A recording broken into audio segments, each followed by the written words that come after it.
Welcome to the North Star. I'm Dr. Jeffrey Ann Wilder, Executive Director of the Oberlin Center for DEI Innovation and Leadership. This season, we're exploring disruption, those transformative moments when scholars and leaders challenge what society takes for granted. Nearly 10 years have passed since the release of my book, Color Stories, Black Women in Colorism in the 21st Century. And to honor this milestone, I'm joined by colleague and friend, Dr. Margaret Hunter, Professor of Sociology and Strategic Advisor for DEI Initiatives at Santa Clara University.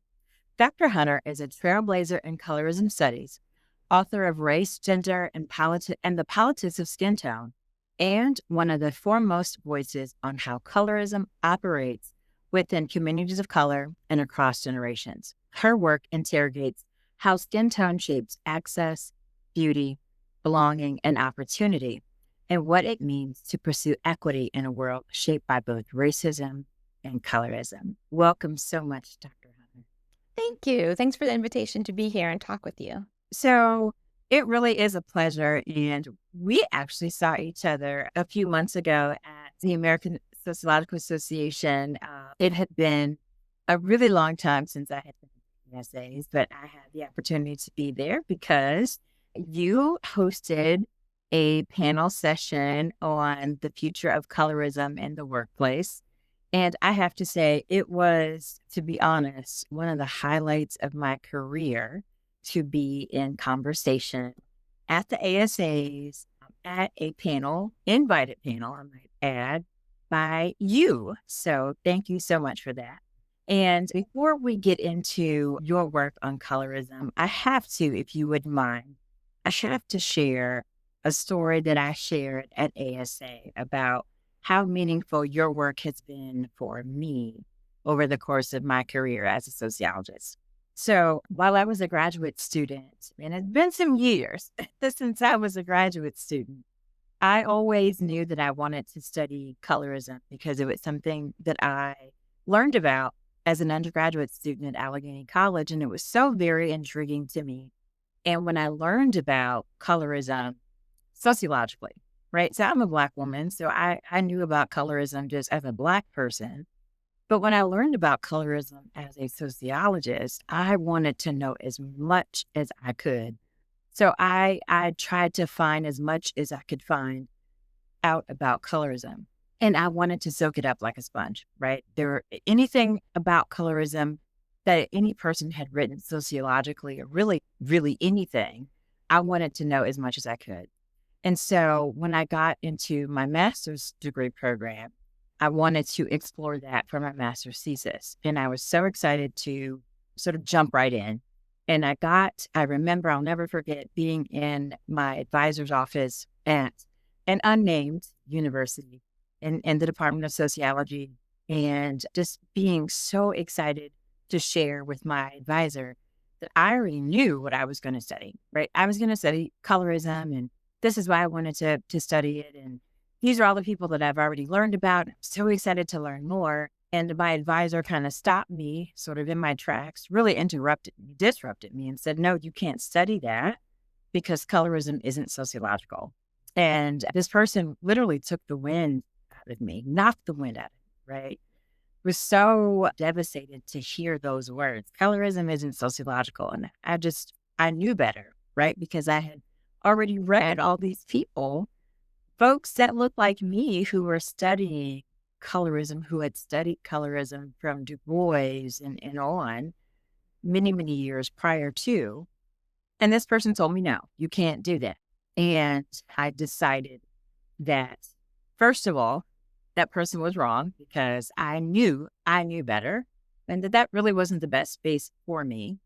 But I made the decision in that moment that I was not going to be deterred by someone who really didn't know, right, what colorism was in a sociological context, and that I needed to be in a space with other people who actually knew that. So I decided that I had to finish that program. It was a terminal master's degree program. I had to finish that program. So I had to do my master's thesis on something else because I had to finish that program and get out of that program so I can go study and finish my PhD somewhere else and be in a space where I could And what got me through that program and what got me through finishing my doctorate elsewhere at the University of Florida was people like you. We had never met until a few months ago, but we want to go all the way back to really the fall of 2000. It's the fall of 2025 right now. So we rewind the tape 25 years. It was people like you and your work on colorism who I knew. There are people who are doing this work in sociology. It's just that that person who told me that colorism wasn't sociological hadn't read your work and didn't know about you.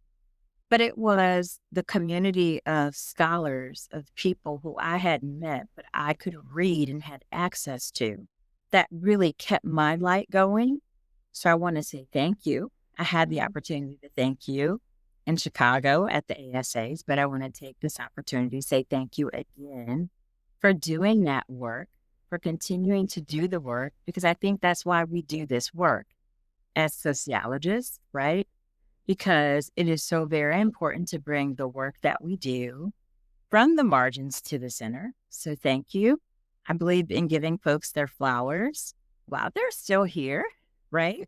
Because your work in colorism is so in. So now that I've spent, I don't know, a really long time telling that really long story, but to thank you for doing that work.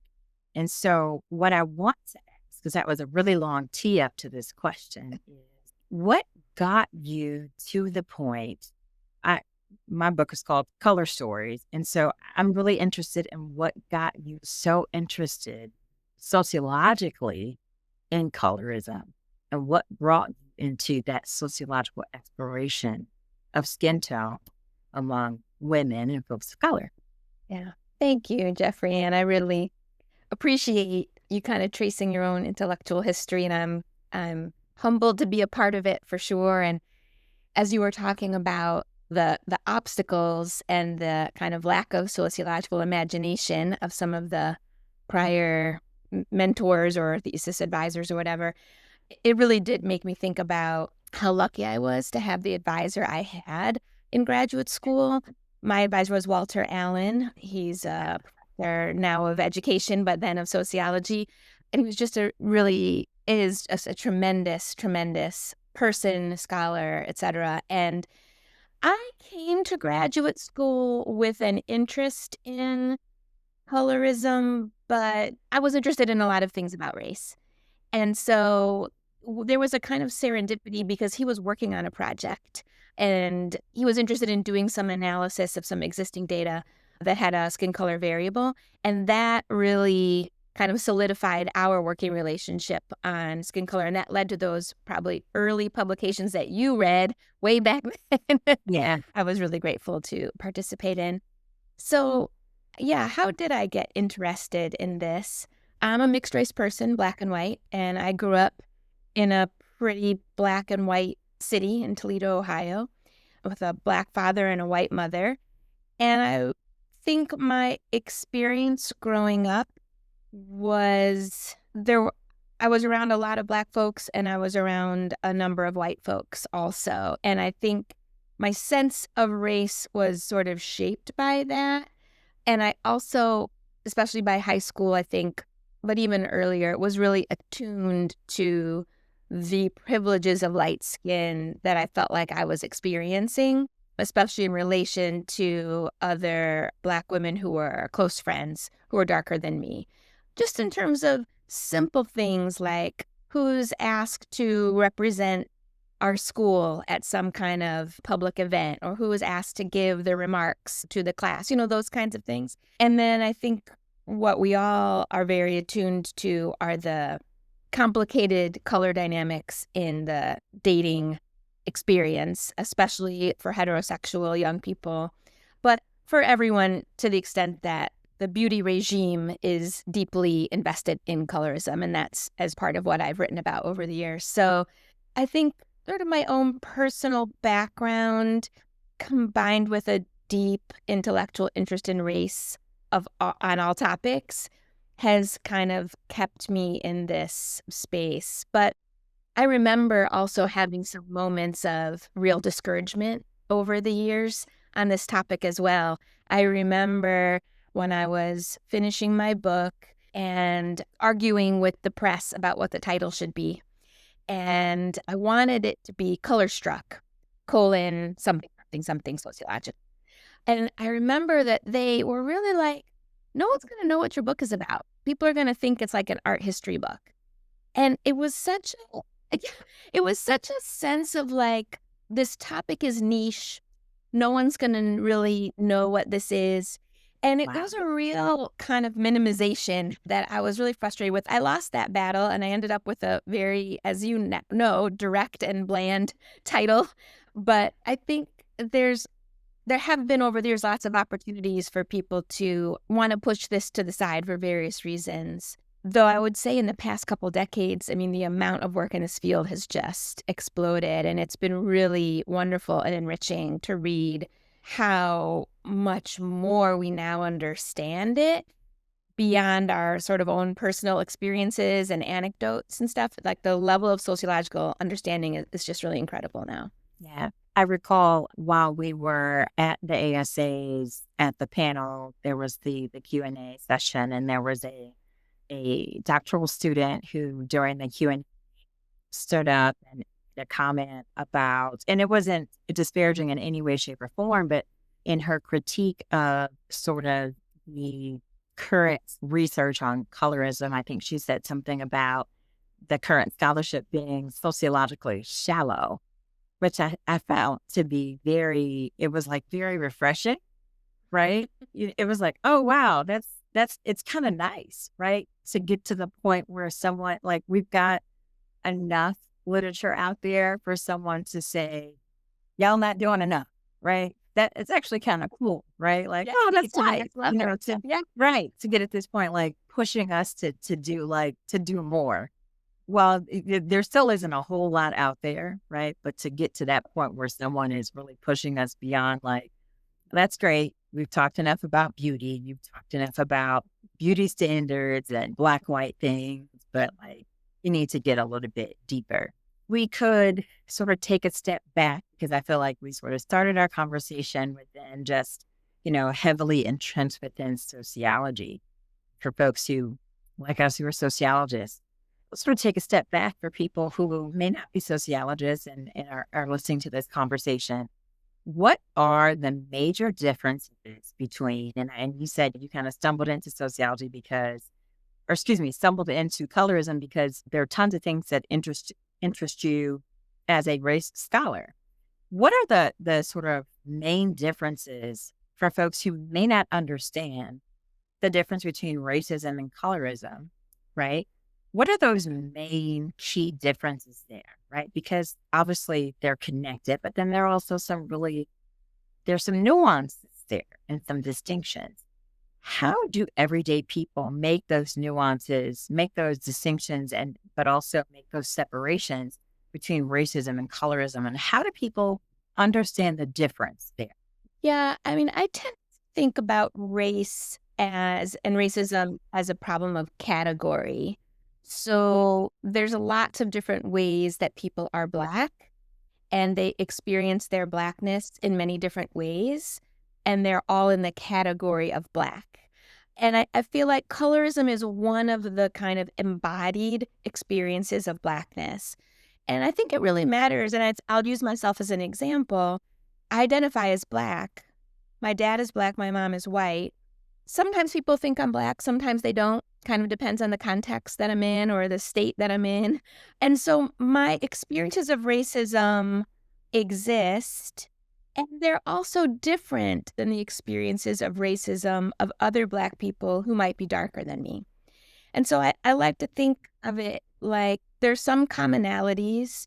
We are all experiencing anti-Black racism, the hands of the new federal administration, for example.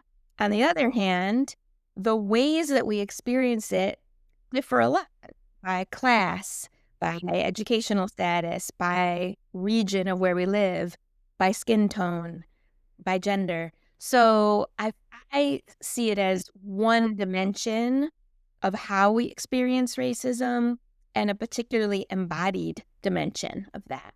I'm curious about how you think about it as someone who's been deep in this work for so long as well.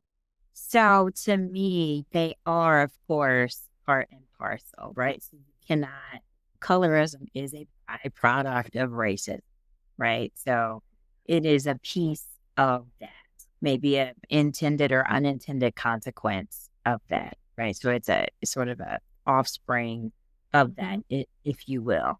So it's a connection of it. So I think about it as an extension of that. I also think about colorism, like racism, just sort of having different sort of manifestations and sort of forms, right?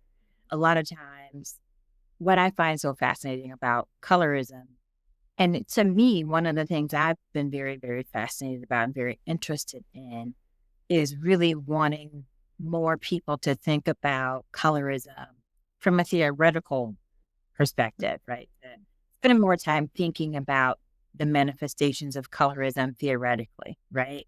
And you spend a lot of time thinking about the conceptualizations of colorism, right? So to for us to think about like how colorism happens and how it functions and operates more, the various ways in which that happens, as opposed to the experiences of it, right? Because we know, yeah, it happens all the time. My biggest thing has always been, let's spend more time thinking about the ways in which this occurs, right? And look at colorism, not necessarily from a one dimensional, but from a multidimensional sort of multitude of experiences and Yeah. things, as opposed to, yeah, it's this light skin, dark skin thing. It's so much larger than that, so much bigger than, right? I am blanking on the individual who coined the term white colorism, right? But it's very fascinating, right? When you think about, because a lot of times, it's long as I've been studying and talking about colorism, people, that the number one retort that I've heard, and I'm sure you've heard something very similar when you talk about colorism, right? People say, ha ha, okay, so now we know that folks of color do this to each other, then it's something that like white folks are now off the hook. No, not at all. Absolutely not. This is something that everyone participates in, right? So let's get into that a little bit, right? But, everyone participates in upholding colorism in the same way that folks participate in reinforcing and upholding racism, right? It's Mhm. another layer to racism as well. So I think that's super duper fascinating. I think that we can't have there's never too many conversations that you can have about colorism because there's just so much that folks don't realize is colorism, right? Mhm. If we could just I'd love to hear sort of one of the maybe one or two of the most fascinating questions that you get when you talk about or you lecture on colorism. What are some of the common things that you get from people when they first learn about colorism? I get the question or I actually don't usually get it as a direct question, but more like an implicit kind of accusation, which is I think what you're getting at. They're like, "Oh, well, if you all do it to each other, then that's really on you. That's not on us, right, as white people." And so sometimes that comes up, and I think one of the ways that I often talk about that when I'm giving a public talk is that the level of a white engagement with colorism is so significant. And the evidence for that are these huge sociological outcomes that we can see. Like, if it was just Black people messing with each other, we wouldn't see these big income gaps and gaps in educational attainment and the housing market. Like, those are things that white people must be engaged in to create that kind of outcome. So I try to help disabuse people of their sense of like, oh, this is on you all. This is your dirty laundry. This isn't. Because I think for white folks, their sense of their own racism is becoming more clear to them. I think that their sense of their engagement with colorism is less obvious to them. And so I think that it's easier for them to miss it. And and this maybe is getting at what thing about like the conceptualization of colorism. Like this idea that lighter skinned women are just prettier or darker skinned men are just more dangerous is so deeply embedded in our cultural consciousness in the US that I think a lot of people don't realize the distinctions that they're making, even when they're a little bit more familiar with their sort of racial distinctions by category. Yeah. And then the other thing that comes up quite a bit when I give these kinds of talks, and even in my own research came up quite a bit, is the real, and I've wrestled with how to approach this. So I love to kind of get your feedback on it too. But a lot of people who are light skinned, sometimes mixed race, sometimes not, will share deep pain about a sense of being disconnected, ostracized, minimized as parts of the Black community. And they feel a lot of hurt and feelings around it. And so there's a kind of way that they want that to be in the conversation on colorism. And sometimes they think, therefore, it's all kind of equal on both sides. And I see the exhale you just gave. And that's been my reaction also. And I've thought a lot, I feel like I've leaned toward minimizing over the years, like, but there is something there for people in how they hear it. And so I've written in some of my own work about the difference between material discrimination and sort of affective discomfort, which I think is where the feelings are. And I'm not minimizing those feelings in the sense that they exist. We all know that those things happen sometimes. I've experienced that myself sometimes, but that's not quite the same level of systematic material discrimination. So that comes up sometimes in my work. And if I'm giving a public talk, sometimes it's a teary testimonial after the talk. And so it can be difficult to kind of bring that back into the conversation. Yeah, that's definitely something that has resonated a great deal for me throughout my research. Actually, I just thought about throughout the data collection process. And I was actually just sharing this with a student a couple of weeks ago. I started off doing in-depth interviews, and I thought that was like, okay, this is the best way for me to gather my data. And I learned pretty quickly that was just not the best idea, because for whatever reason, the dynamic, and I'm brown skinned, right? At least that's how I think that's how I show up. Cool. But for whatever reason, it was creating a very interesting dynamic. And I thought it was probably better. So I ended up doing focus groups. And when I was doing focus groups, I didn't really think at the time about the composition of the focus group. So I learned like one focus group in, oh, this is not a good idea to have mixed skin tone focus groups. It went left real quick, straight out the gate. Like, this was not like, thank you all so much for coming. We're going to get back together another time. It just was not, it did not end well. And I had to like retool. Okay, we had to figure out a way to get everyone in the focus group who was similarly skin toned, right? I mean, and you can even can't assume that everyone who is brown skin or identifies as brown skin or the same levels of brown skin is going to have to, but to your point, it was just not, it's not the same levels or perceived levels of experience across skin tone variations. And that's a very hard thing to broach, repair, heal. It's very, very difficult. And then I never really ended up publishing this data.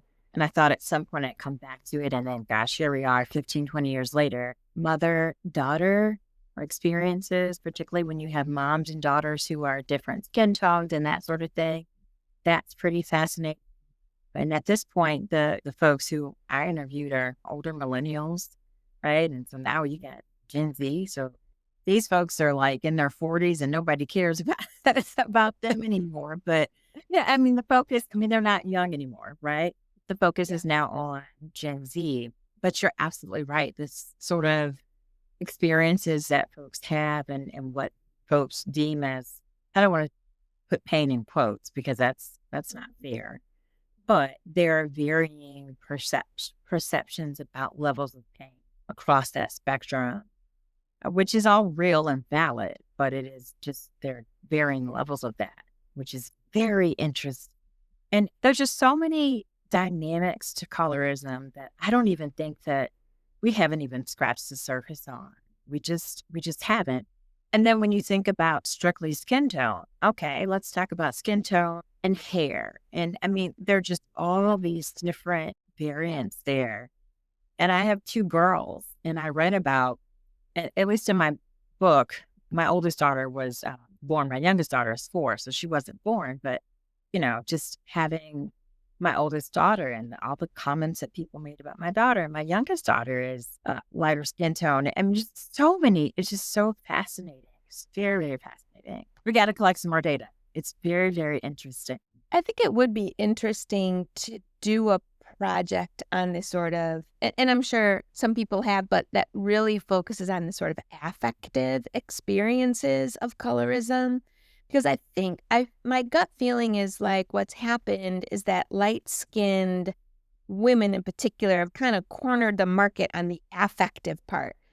And that it's sort of like the pain of being misunderstood as stuck up because you're light-skinned and you think you're better is somehow equated to the pain of being minimized and excluded because you're darker. And I'm not sure those two things are quite equal, even though it's interesting to explore them both. You know what I'm saying? Yeah, absolutely. I don't know if you saw Dark Girls and Light Girls, those two documentaries. I got to be involved in Light Girls, and I really, really, really liked Dark Girls a lot. And I thought it was really well done and interesting. And Light Girls, I liked aspects of it. And then parts of it, I thought I didn't love as much. And that was one part of it, is that I felt like there was focus on the sort of equating of like two sides of the same coin, like the grass is always greener. And I don't think that they probably intended to do it that way, but it felt like that a little bit to me. And I felt like they sort of focused on some extreme stories of negative things that had happened to some light-skinned celebrities. And I think also the fact that in Light Girls, most of the people they interviewed were celebrities. And in Dark Girls, most of the people they interviewed were regular people. And I mean, that in and of itself is the sociological answer right there about the way privilege works around color. And that's incredibly problematic. And now that you said that, I'm recalling it now. And it is a bit problematic. Well, it's more than a bit problematic, right? Let's just name that. And if you think about, so now you insert social media and this whole popular culture aspect around that, which is something that I've been very, very interested in and I'm sure you have been too, as it relates to how colorism itself sort of is, how it lives, right? So how colorist messages get out and sort of get replayed a lot on social media. I think that aspect of it gets out quite a bit. And you think about just beyond social media, music lyrics and those things, I think get played out even more. And I think it would be such a fascinating thing to explore even further. They are not the same, right? It is not the same. You have to be very, very careful when you start. You cannot conflate the two. They're just not. They are not the same. And it does even more damage to the experiences of darker skinned women. That's right. I agree with you 100%. I mean, in regard to social media, I mean, there's so much to say, but one of the things I got really interested in a few years ago was the use of filters. Oh, wow. Yeah. Marketed as sort of beauty filters, but really just opportunities to lighten, brighten, whiten one's skin. There were so many. I mean, just thousands upon thousands created in all different apps and all different platforms. It was really fascinating. And this kind of like brushing it under the rug is just one more sort of beauty tool was really wild to me. So, for those folks who may not know, one of your earlier ideas, specifically within the context of colorism, is that light skin functions as a form of social capital, and that for women of color, they form this notion of a light skin sort of forms this idea of a beauty queue, and that women fall along the beauty queue, and that light skin falls at the top of the beauty queue. Would you mind unpacking those two ideas for us? When I first wrote about light skin as social capital, especially for women, I was really trying to argue with data that being lighter skinned is like a resource to have on the dating and marriage market. And so it functions the way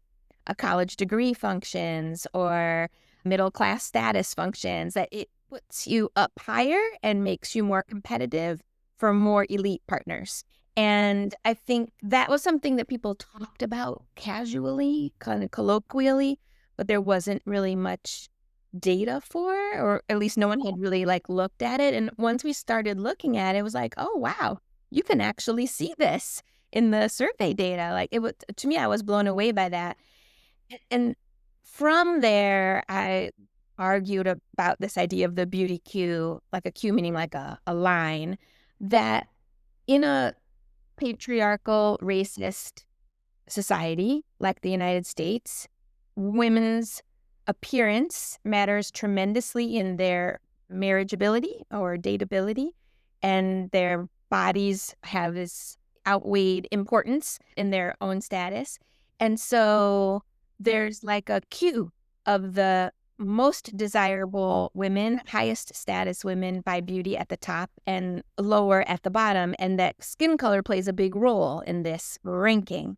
So that you might not have a college degree, but if you have light skin, that puts you up high, right? And that was the kind of argument that I was making. We already can see very clearly a racial aspect to what I would call a beauty queue, where white women are seen as highly desirable and beautiful, and women of color less so. But even among women of color, I think there's a queue there that operates. And I mean, the evidence for it is all around us, from who was your homecoming queen at your school to who's on the television to who's an Instagram baddie. I mean, all of it is the same and everybody looks sort of similar. And then I would argue with the increasing investment in cosmetic procedures and other kinds of things, that our ability to purchase racial capital has just gotten bigger and bigger. So maybe you weren't at the top of the queue by birth, but hey, you can get some filler in the right places and do some procedures and get your nose done and your eyes and move yourself right up. And I'm not saying it, and this is an important point that I usually make whenever I'm giving a talk, is like, I'm not saying it in a judgmental way, like, oh, all these people are trying to do cosmetic procedures. What I'm saying is these are rational acts in a society that really values women's bodies in certain kinds of ways. So why wouldn't you try to lighten your skin? And why wouldn't you maybe take some even potential big risks in order to do that? Why wouldn't you get your nose done? Why wouldn't you have your lips done, your eyelids, et cetera, et cetera? That these aren't acts of vanity. These are acts of rational upward social mobility in a society that overvalues women's bodies. I'm so glad you brought that up, because I was going to ask you. It's like my next question. Because what about, we live in a BBL culture and a plastic surgery culture, from Cardi B to Lotto to just pick a housewife, regardless of their location, whether they're in Potomac or Atlanta or Jersey or what have you. I mean, and regardless of their race, right? Everyone seems to be doing that. Where's the colorism? If we're sort of thinking about pulling out and teasing out the colorism there, not necessarily colorism, but we're sort of teasing out the aspects of maybe the skin tone pieces, or the social capital. The skin tone is a social capital, because we don't necessarily know if colorism is there. Well, listen, we know it's there. We know it's there. It's always there. Them ladies on Potomac. But anyway, if we're to sort of insert that into those pieces, where does the conversation lead us then? Yeah, I mean, I really think that these shows, these various kinds of shows, various kinds of reality TV shows in particular, have really normalized the manipulation of the body in capitalism, really. I mean, it is a way of viewing the body as another natural resource to be mined and manipulated for economic gain. And again, I'm not casting aspersions on individual people. Like, this is a cultural phenomenon. It's part of the structure of the way our society is. So people are making rational decisions within it, but those decisions also have complications and they have implications for everyone. So I do feel like one of the things I'll hear from people sometimes is like, hey, you know what? If you got a cream that makes your skin lighter or makes your hair straighter, or you want to get your nose done or whatever, like, good for you. Like, get that bag. Like, you got to do what you got to do to survive. I don't agree with that. And I'll tell you why. Because when you do that as an individual, you are reinforcing a system that makes it harder for everybody else. So, like, okay, celebrity X, go ahead and do all those things. But that means that all the other people who are dark skinned, who have big lips, who have wide noses, all the Asian women who have don't have an eyelid fold, you are reinforcing a devaluation of those bodies. And so I feel like, yeah, you can do it and you can benefit from it, but it isn't without effects on everybody else. And if you're willing to take that, fine, that's okay. But I don't think we should delude ourselves into acting like it doesn't affect anybody else. Especially for younger people, right? Especially people like me who have teenagers who are still trying to like make their way or figure this all out, who aren't quite yet there as far as coming of age, who don't really have that all figured out. I think that definitely, or just everyday folks who are still trying to figure all of those things out. Gosh, man, I wish we had more time. Gosh, we need a part two at some point. I just wish we had more time because this is literally my favorite topic, right? So I do want to ask you one other question before we kind of wrap, and that's really, what do you think is the most noticeable thing that's different about today's college students? So how would you characterize Gen Z? How are they the most different compared to earlier generations? I feel like people tease me when I say this, but I love Gen Z. I just feel like I've been doing some research and leading a research team of Gen Z researchers about their experiences in college. So I've been spending a little bit of time on this. And I just feel like Gen Z is telling Gen X, and that's my generation, y'all need to hold on a minute. And like, I feel like they just really give us a reality check. Like, why are you working yourselves to death? For what? And I mean, they're like, we give them a hard time, like, oh, Gen Z, like, they don't want to work, whatever. Why? I think what they're saying to us is, am I working my fingers to the bone for not that much money in a company I'm not sure I believe in anyway, and giving up much of my life and my health for it? And I think for us in Gen X, like, that hurts because it cuts a little close to the bone. Like, ooh, Gen Z college students, they don't want to work for free. You want them to deal with racial issues at the university and help be part of the solution? Fine, but you better pay them. Pay them. But I feel like they've really touched on things that prior generations have overlooked or not thought of or minimized. And they don't like to put up with a lot of emotional mess. I feel like they'll be like, go to therapy. Because this is a generation who are much more familiar with therapy than like their parents' generation, right? So I've raised two Gen Zers. I have a 22-year-old and a 19-year-old. So I am well versed in their criticisms of our generation. But I really do deeply appreciate them. I really do. And I feel like I learn a lot from my students, and I'm grateful really to be interacting with them on a regular basis. They're old souls, and they will get you together though. They will get you together with Thank you. Yeah. I completely agree with that. They are not afraid to tell you, like, that you need to get it together. Yeah. Yeah. Yeah. But you do have to pay them. I completely agree. Yeah. I literally just went through that a couple weeks ago.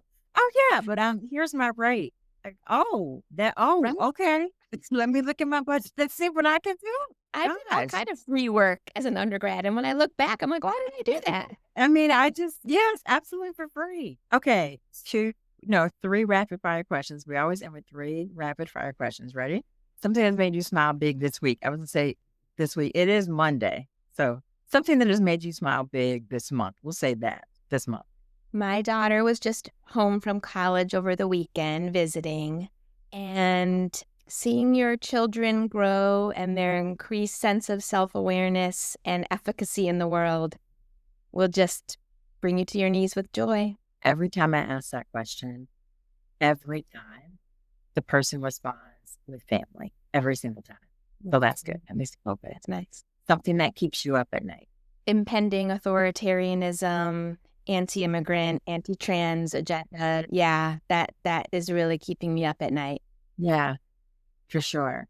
And as we look ahead at the next, let's say the next generation of colorism research, Mhm. what questions do you think still demand our attention?